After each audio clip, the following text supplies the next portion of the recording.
Puji Tuhan saudara, semua karena anugerah Tuhan, katakan amin.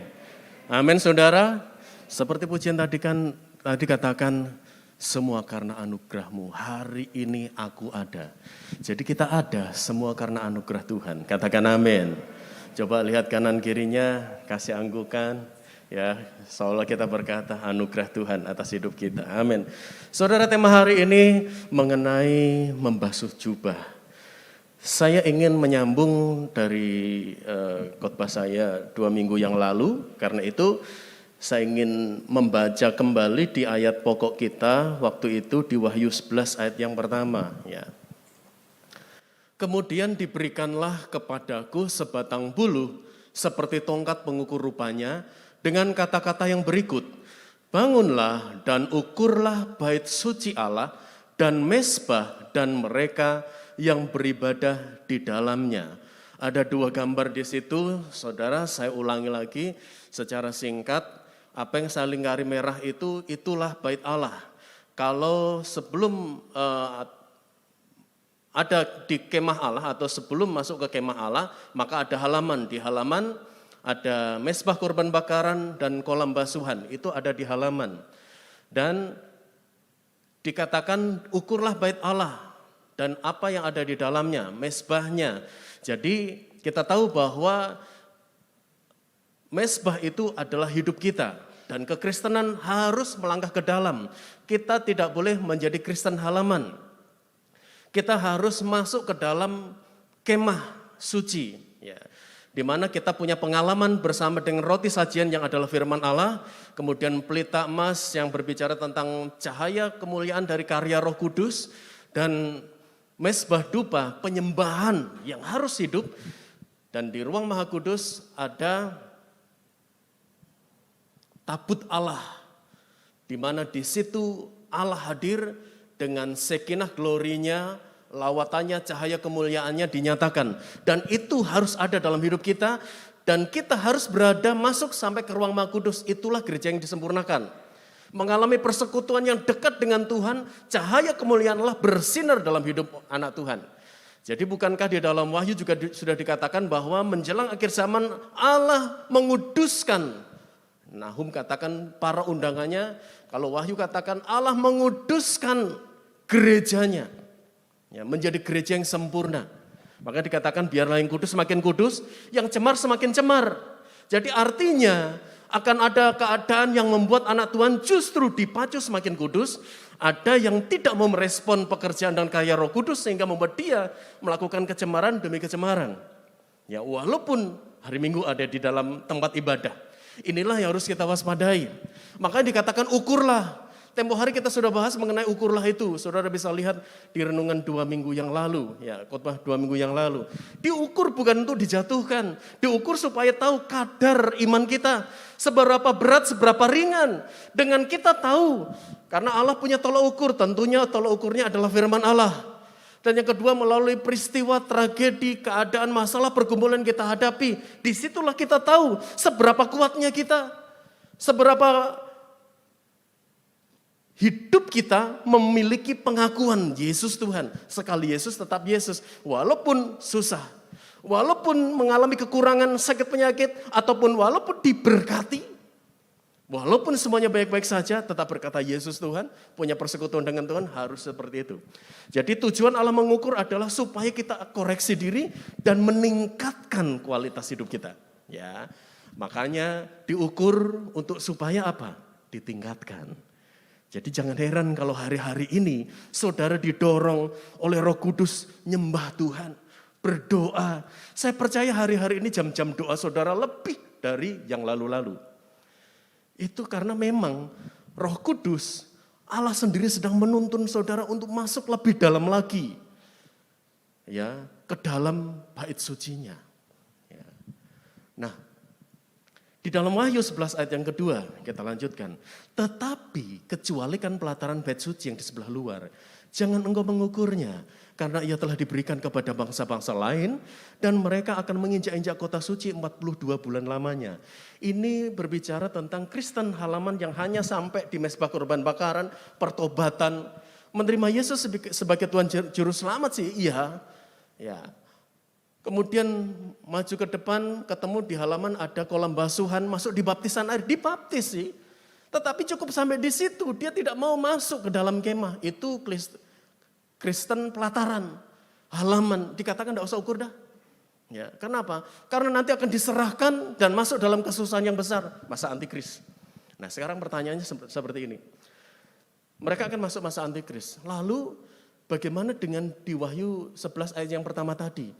Gereja Tuhan yang masuk dalam kemah sucinya, yang mengalami pengalaman-pengalaman pribadi dengan Allah dan firman-Nya, dia akan mengalami penyingkiran. Terus selanjutnya bagaimana? Ya, kita bahas itu dulu saudara hari ini. Selanjutnya bagaimana? Setelah penyingkiran lalu bagaimana?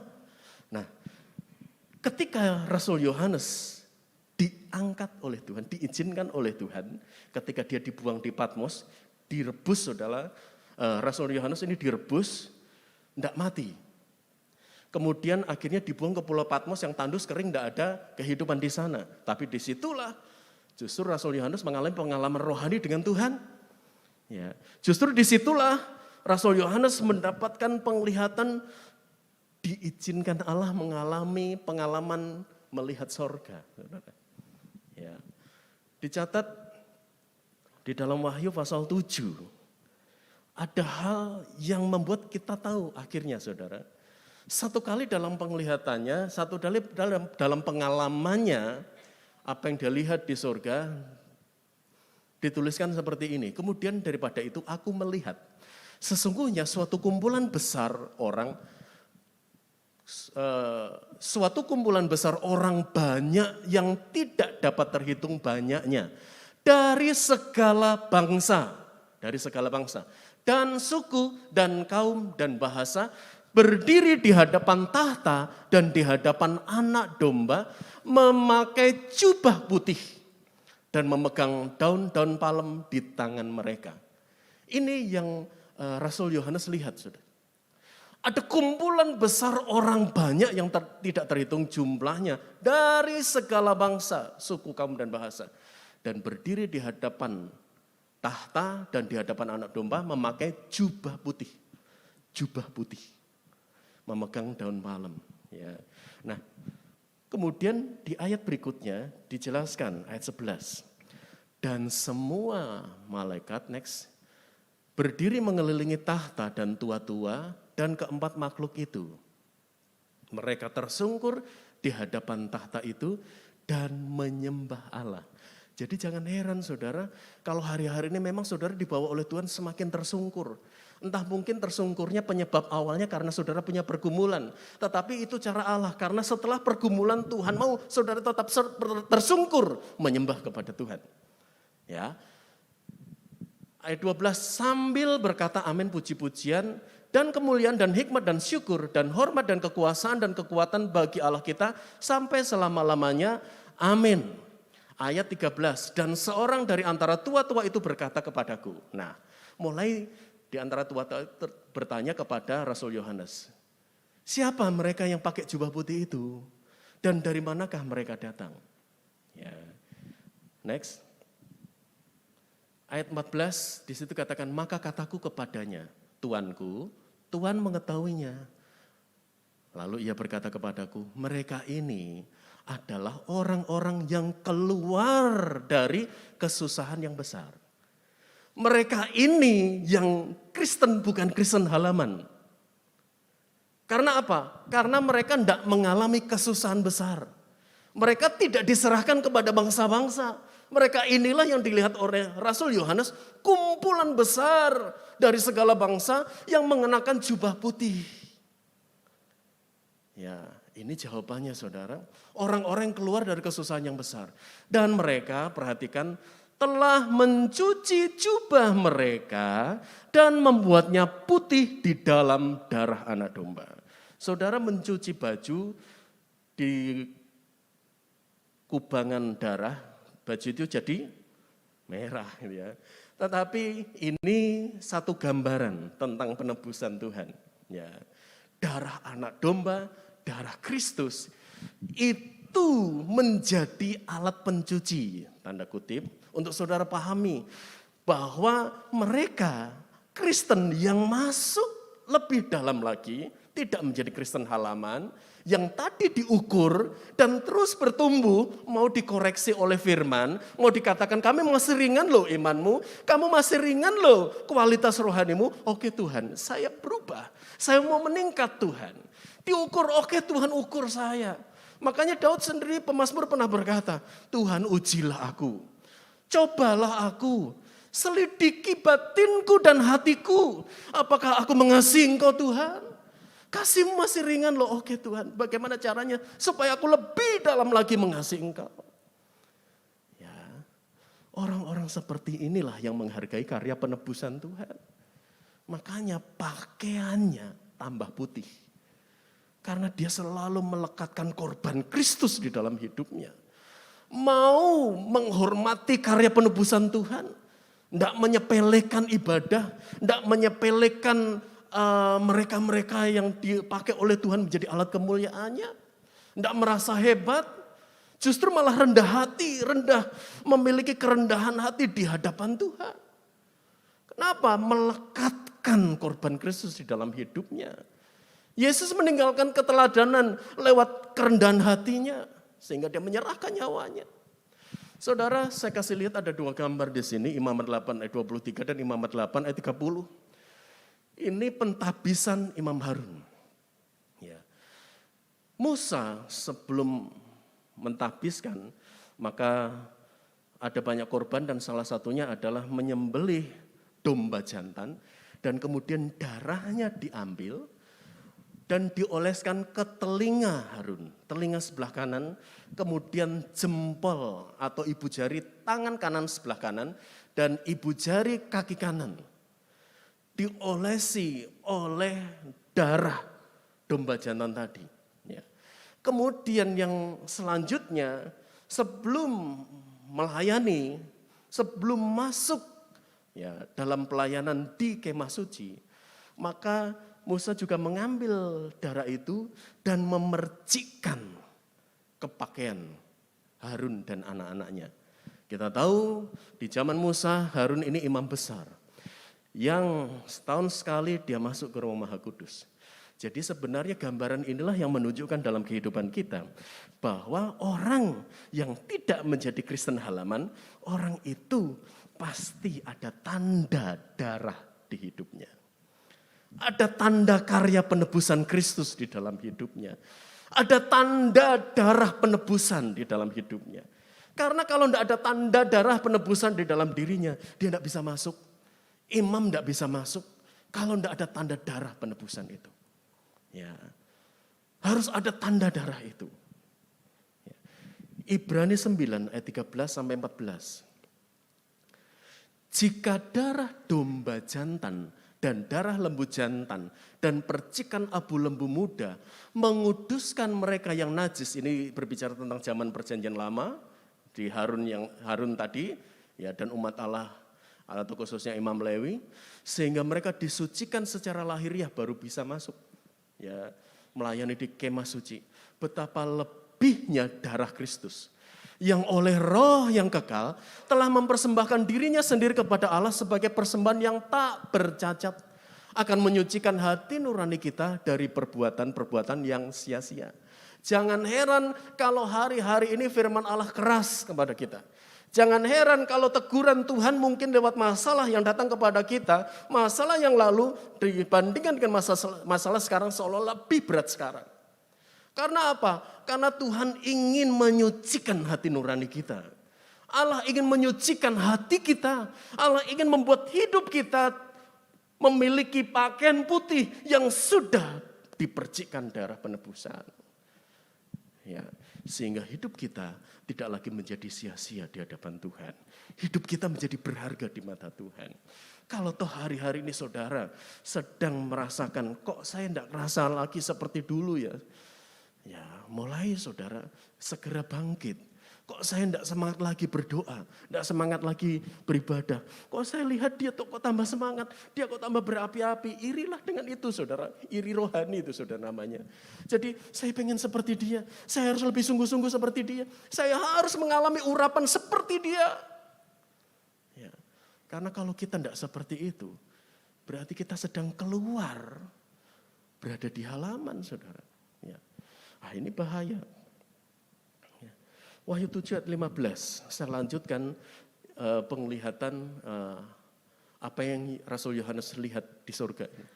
Karena itu mereka berdiri di hadapan tahta Allah dan melayani Dia siang malam di bait sucinya. Orang yang punya tanda darah melayani Tuhan itu bukan nanti dah. Dia akan dibangun oleh Tuhan setiap hari melayani Tuhan.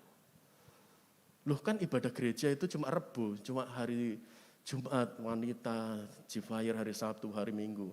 Tidak berbicara tentang pelayanan secara fisik, tetapi pelayanan secara rohani. Adakah kita membangun mezbah? Adakah kita memiliki kehidupan yang selalu membaca, merenungkan firman Allah? Adakah kita melakukan firman Allah? Ya.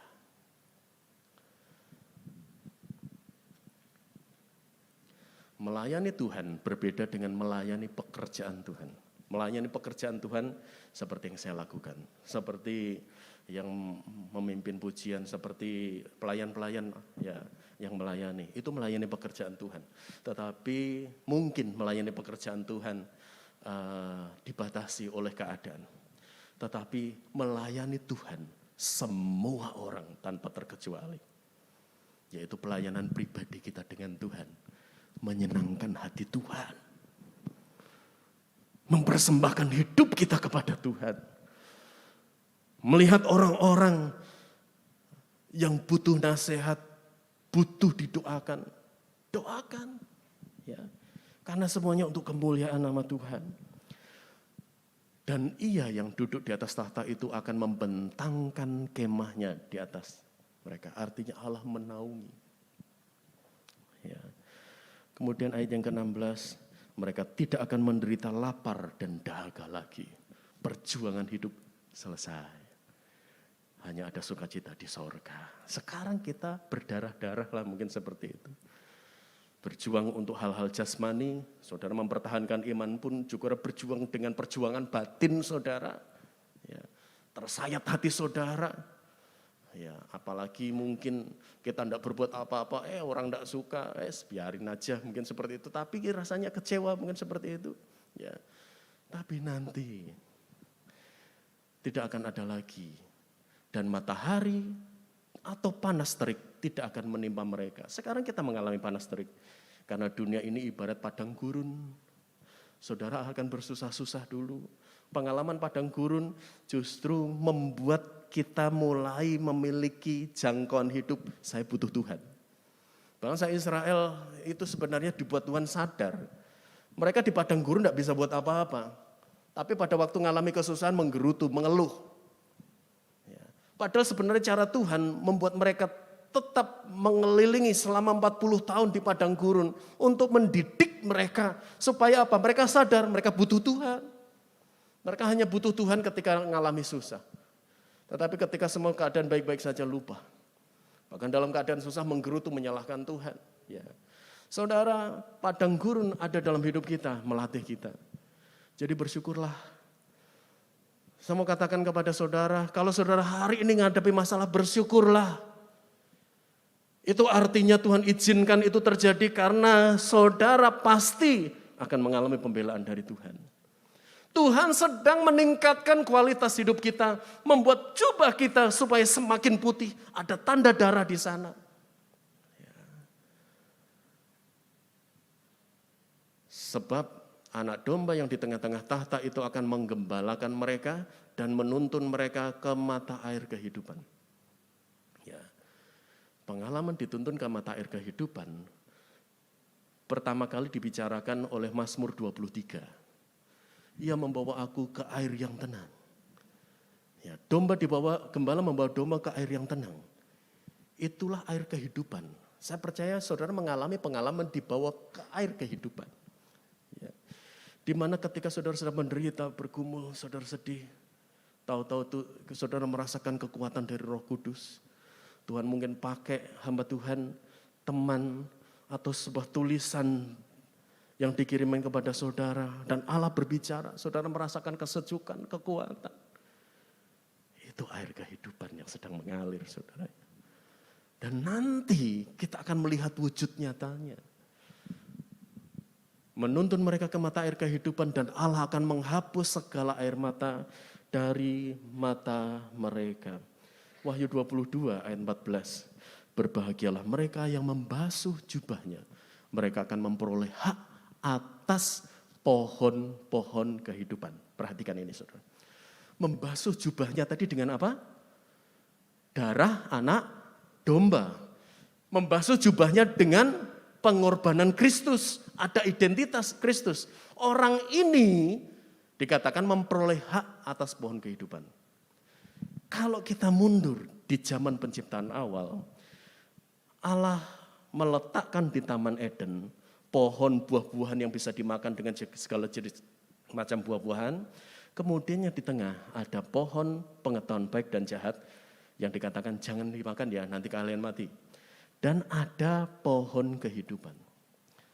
Tetapi seiring waktu, ya saya singkat ketika Hawa tergoda oleh iblis, maka akhirnya Hawa memetik, Adam di sampingnya dikasih.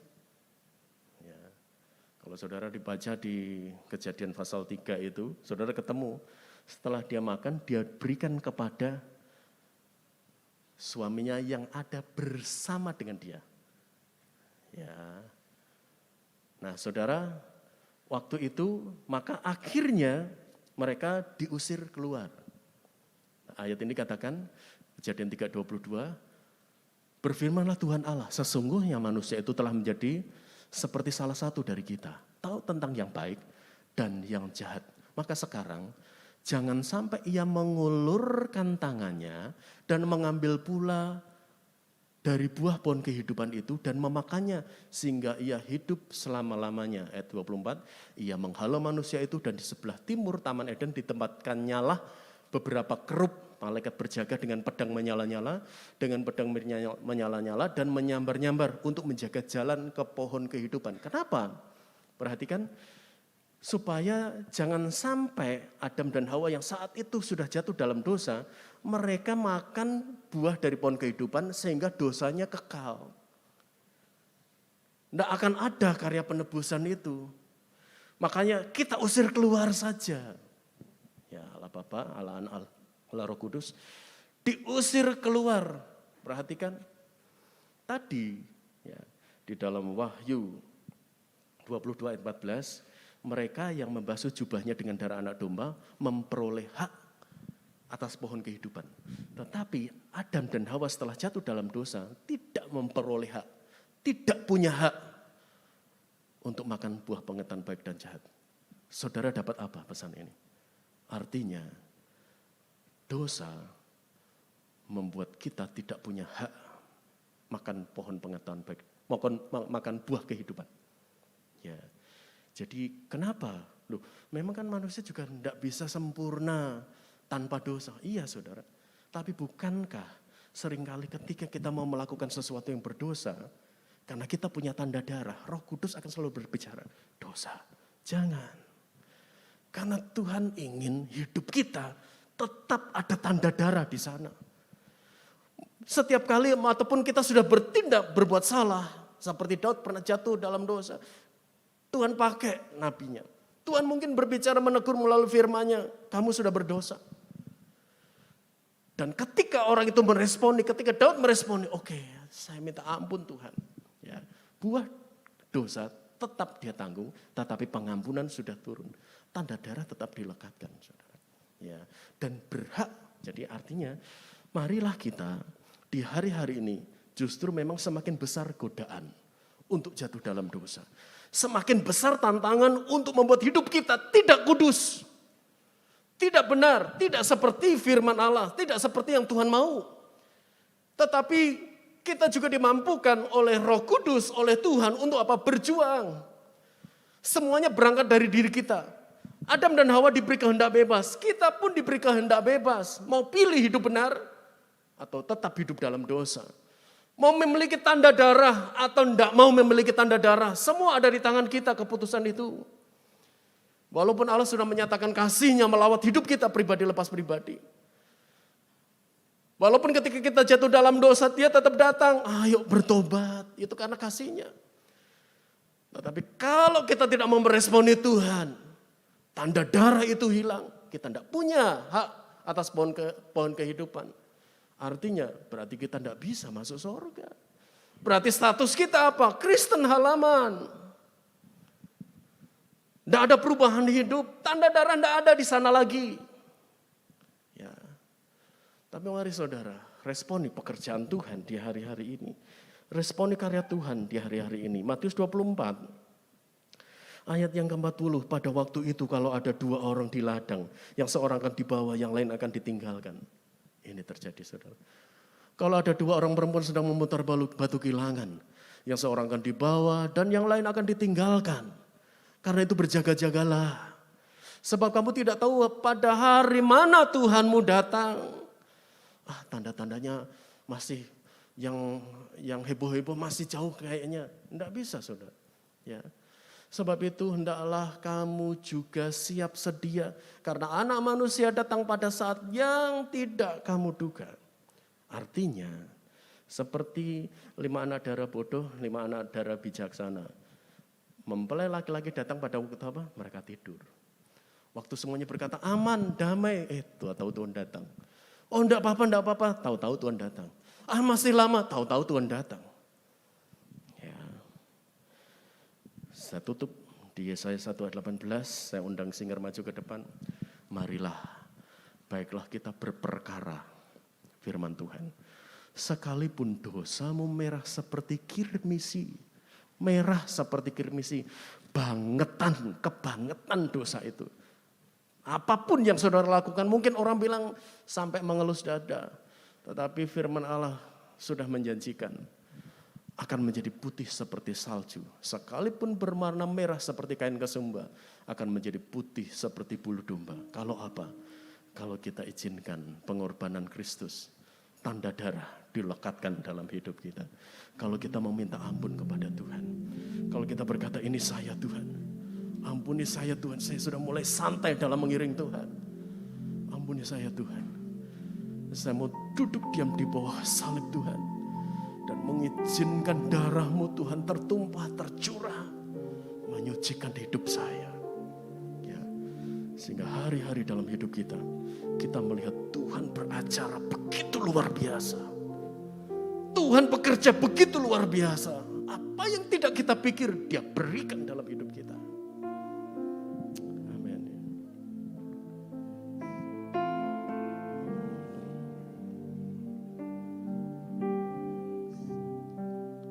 Oleh kuasa darah-Mu, Kau telah tebus dosaku. Ini kami di hadapan-Mu Tuhan. Kekudusan haleluya.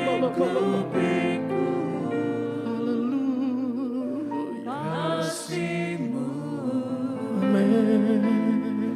mengalir, memulihkan hidupku. Sungguh besar anugerah-Mu, Kau selamatkan hidupku. Amin. Ku menjadi ciptaan yang baru oleh kuasa darah-Mu. Mari menikmati hadirat Tuhan. Saat ku masuk, amin Yesus. Kita harus selalu masuk dalam hadirat Tuhan. Selalu bawa diri kita, keluarga kita, masuk dalam hadirat Tuhan. Masuk dalam kemah kudusnya. Masuk dalam bait sucinya. Masuk dalam pengalaman bersama roh Tuhan dan firman-Nya.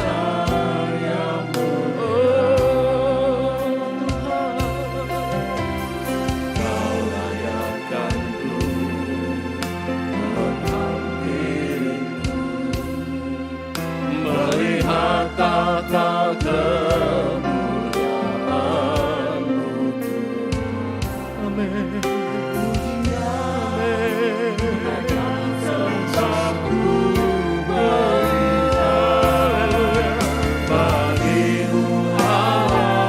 Jemput kita bangkit berdiri. Oleh kuasa darah-Mu, Kau telah tebus dosaku. Kekudusan-Mu melingkupi. Ini kami Tuhan, ini kami Tuhan, ini kami Tuhan. Haleluya, ini kami Tuhan. Sucikan Tuhan, kuduskan kami. Haleluya, haleluya, amin, amin, amin, amin.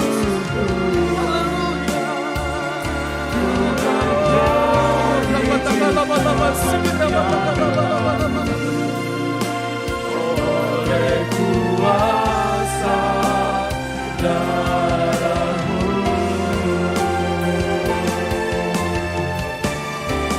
oleh kuasa darah-Mu, Kau telah tebus dosaku. Kekudusan-Mu melingkupiku. Kasih-Mu Tuhan mengalir memulihkan hidupku. Sungguh besar, selamatkan hidupku. Amin. Ku menjadi ciptaan yang baru oleh kuasa darah-Mu. Ku menjadi ciptaan yang baru oleh kuasa darah-Mu. Haleluya, haleluya.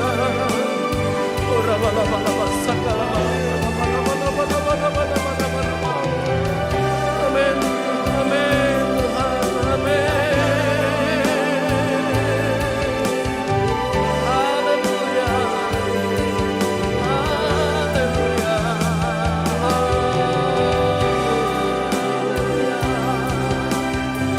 haleluya,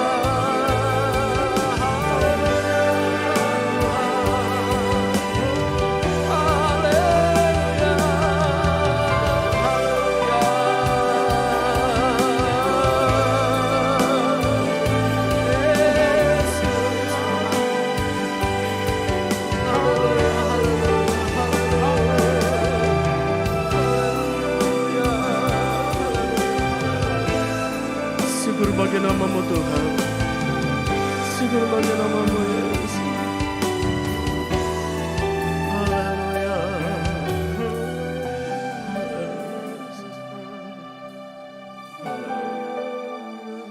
Akan ada masa itu tiba, ada yang akan tertinggal, akan ada yang diangkat, akan ada yang dikatakan, masuklah dalam kekekalan, masuklah dalam kemuliaan bersama dengan aku. Dan akan ada kata-kata yang mengatakan, enyahlah engkau dari hadapanku. Mari masuk lebih dalam lagi bersama dengan Tuhan. Masuk lebih dalam lagi dalam kita mengiring Tuhan. Masuk lebih dalam lagi. Izinkan Allah menaruh tanda darah dalam hidup saudara. Izinkan Allah melekatkan di sana. Izinkan tanda korban Kristus itu ada dalam hidup kita. Karena disitulah kehidupan kita. Disitulah titik pusat kehidupan kita. Tuhan mengasihi saudara. Tuhan mengasihi saudara. Dia siap pulihkan kita.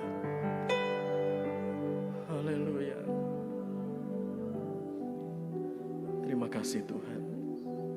Terima kasih Tuhan. Terima kasih Tuhan.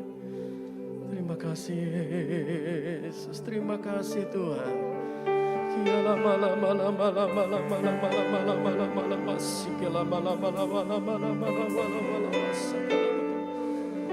Terima kasih Yesus. Yesus. Haleluya. Haleluya.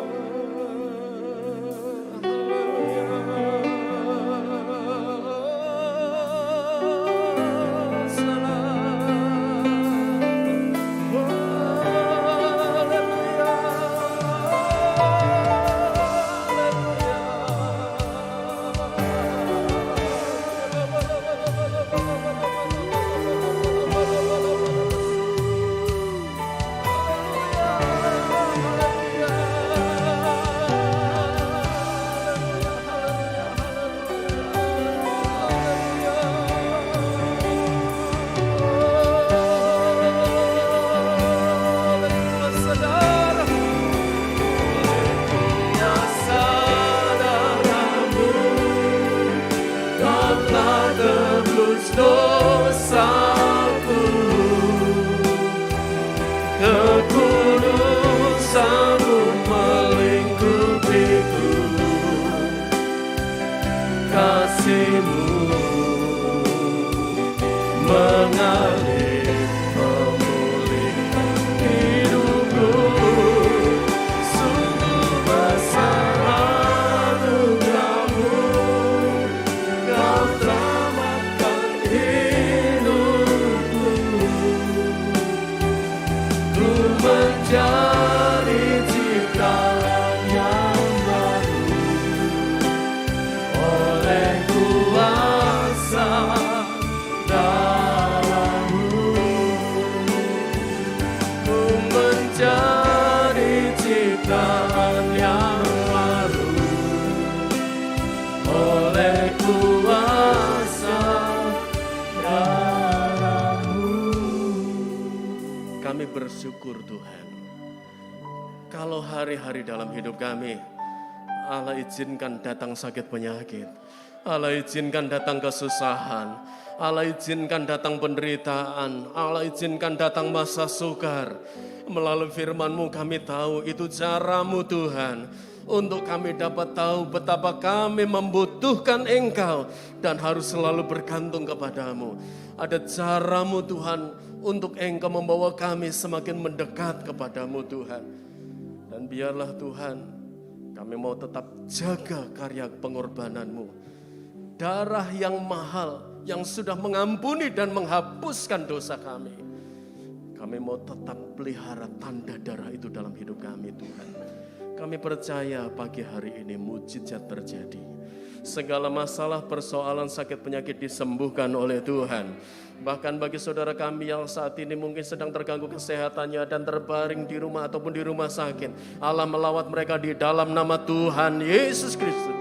Terjadilah kesembuhan, jamahan, pertolongan yang daripada Tuhan. Kami semua yang hadir di tempat ini maupun yang mengikuti secara live streaming, kami semua mendapatkan berkat yang luar biasa dari Tuhan. Kemenangan, sukacita, berkat yang terbaik datangnya dari Tuhan melimpah dalam hidup kami. Terima kasih ya Bapak. Kami akan tinggalkan tempat ini, tapi kami percaya Engkau sendiri Tuhan yang akan menjamah hidup kami, sehingga di sepanjang minggu ini Tuhan, tanda darah tetap kami jaga. Hubungan, fellowship, persekutuan kami dengan Engkau akan tetap kami pelihara Tuhan, sehingga tidak ada waktu tanpa hadirat Tuhan. Selalu ada hadirat Tuhan dalam hidup kami. Terima kasih ya Bapak. Seluruh tim yang terlibat dalam pelayanan hari ini diberkati oleh Tuhan. Dan segala persembahan yang kami bawa, baik persepuluhan, persembahan Tuhan, semuanya kuduskan dan berkenan di hadapan-Mu. Mari saudara, kita angkat tangan kita terima rahmat berkat yang datangnya dari tempat yang maha tinggi. Berkat Allah Abraham, Allah Ishak, Allah Yakub, berkat di dalam nama Tuhan Yesus Kristus tercurah dalam hidup kita sekalian, yaitu pengurapan Roh Kudus lipat kali ganda.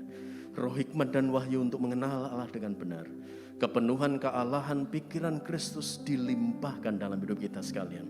Demikian juga berkat-berkat jasmani, yaitu kesehatan yang terbaik, keluarga yang diberkati oleh Tuhan, sekolah yang diberkati, kuliah yang diberkati, pekerjaan yang diberkati, demikian juga pelayanan yang diberkati, serta masa depan yang diberkati menjadi bagian hidup kita mulai hari ini sampai Tuhan datang kedua kali. Terima kasih ya Tuhan, kami terima berkat-Mu, kami alaskan dalam nama Tuhan Yesus Kristus. Haleluya, sama-sama katakan amin.